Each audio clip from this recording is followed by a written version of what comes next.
મારું પહેલાં કાચી ઝૂંપડી હતી.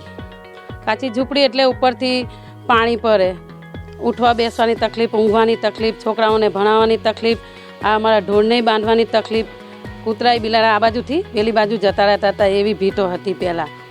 ધીરે ધીરે અમે સપને વિચાર્યું નહોતું કે આવી સરકારશ્રીની આવી યોજના અમને મળશે ને આવું ઘર બનશે.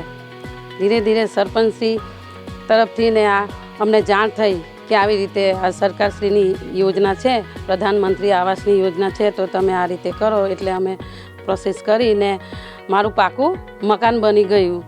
પાકું મકાન બની ગયું, સંડાસ બાથરૂમ બી બની ગયું. આજે અમે અને પૂરેપૂરા હપ્તા પણ અમને ટાઈમસર મળી ગયા અને આજે અમે સરસ મકાન બનાવી દીધું. કાચી ઝૂંપડી હતા એના પતરા એ કરીને પશુઓને બી એમને રહેવાનું ઘર બનાવી દીધું. આજે અમને આ બધી સરકારશ્રીની આવાસ દ્વારા ઘણો બધો લાભ થયો છે. તેથી અમે ખૂબ ખૂબ આભાર માનીએ છીએ એમનો અને આજે અમે બધા પરિવાર ખુશ રહીએ છીએ. વિકસિત ભારત, વિકસિત ગુજરાત.